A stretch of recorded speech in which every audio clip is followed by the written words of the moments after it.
პირველად მოვიდა სალომე ზურაბიშვილი უკვე პრეზიდენტის სტატუსით ათონელის რეზიდენციაში, სადაც როგორც უკვე აღნიშნე, მხოლოდ ადმინისტრაციული ფლიგელი არის მზად. ლაშა ჟვანიამ მისი ადმინისტრაციის ხელმძღვანელმა განაცხადა, რომ უკვე დაიწყება ეტაპობრივად გადაბარების პროცესი და 60 საშტატო ერთეული არის გაცნასრული ახალ ადმინისტრაციაში. სავარაუდოდ რამდენიმე ადამიანი გიორგი მარგველაშვილის ადმინისტრაციიდან შეინარჩუნებს თანამდებობას, მათ შორის, როგორც დღეს ლაშა ჟვანიამ აღნიშნა, ის შესაძლებელია იყოს ადმინისტრაციის ფინანსური სამსახურის ხელმძღვანელი, ისევე როგორც გიორგი აბაშიშვილი შვილის პირველი მოადგილე, რომელსაც კვალიფიციური და გამოცდილი კადრი უწოდა ლაშა ჟვანიამ, თუმცა ამ ადამიანების თანამდებობა მომავალ გუნდში ჯერჯერობით დაზუსტებული არ არის. რაც შეეხება თავად ადმინისტრაციულ ფლიგელს, მე ახლა ოპერატორს ვთხოვ კადრში გვაჩვენოს თუ რა ხდება ამ დროისთვის, რა ეტაპზე არის აქ მოწყობილი სიტუაცია სამუშაოდ.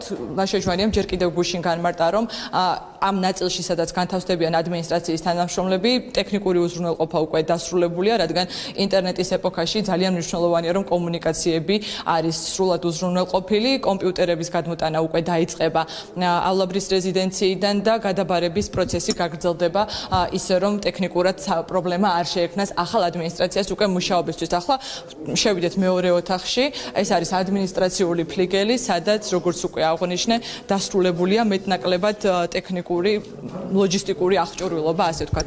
სწორედ აი ასეთი ტიპის ოთახებში მოუწევთ სალომე ზურაბიშვილის მომავალი ადმინისტრაციის თანამშრომლებს და გადაბარების ეტაპი, როგორც უკვე აღნიშნე, უნდა დასრულდეს უახლოეს დღეებში. ყოველ შემთხვევაში ჩვენ პრეზიდენტმა გითხრა, რომ მომავალი კვირიდან ისინი უკვე სრულად შეუდგებიან მუშაობას, თუმცა როგორც ხედავთ, ჯერ სამუშაო გარემო ბოლომდე დასრულებული არ არის, ტექნიკა არ არის გადმოტანილი ალაბრის რეზიდენციიდან.